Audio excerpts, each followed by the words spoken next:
sa panahon ng latest news. Diya sa linya Pag-asa Mactan, pinagi ni Sir Joseph Merlas. Sir Joseph, may butag. Mayong butusab, Sir Yel, o sa ito ang mga sukitik paminaw. Mao niya ang latest with update para karong adlawng Domingo.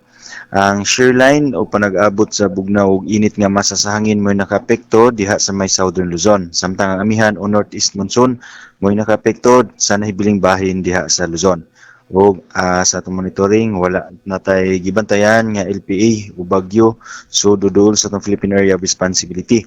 Kung karong adlawng Domingo ang ang Central Visayas, likip ng probinsya sa Sugbo, makasanatita aning generally fair weather condition na maintempo sa panahon, gawas lang aning mga pipila, mga lumalabay ng mga pagulan, mga pagpanugdog kilat, dala sa localized thunderstorms.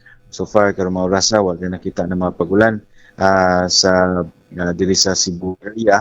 Natay mga pagulan moron offshore o mga light rains kaya sa may habagatan nga bahin sa Bohol. Maong continuous monitoring gyud sa atong mga issuances of mga heavy rainfall warnings or thunderstorm advisories. Kaning mga pagulan dala sa localized thunderstorms sagad man sa nati sa hapon o sa gabi.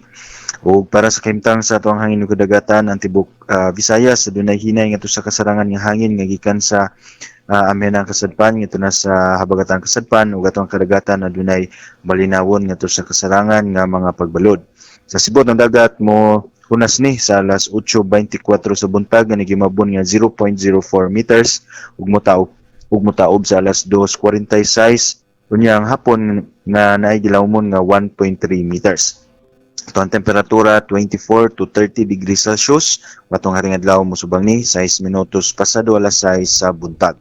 Ug matong latest yung diri sa buhatan sa Pag-asa Mactan, Visayas, Luisti, si Joseph Merlas, maayong buntag. Salamat kay Sir Joseph. May butag o happy Sunday sa Pag-asa Mactan. Salamat sir, happy Sunday. Okay, good morning.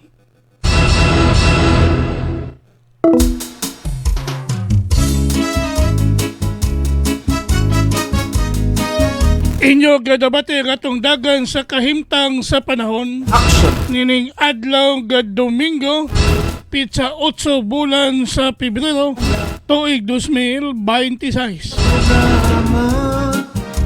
Pinagi ni Sir Joseph Merlas, ang atong weather specialist gikan sa Pag-asa Mactan, nga naghatol sa tong dagan sa kahimtang sa panahon kon weather update.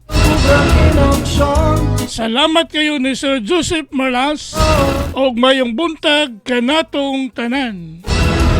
Nagtung gustong mo simba sa kabisi makatunga, adunay live na misa mo tambong og magamputa. Gustong balitan ning atong dakbayan, mahibalo gayon ang katawhan.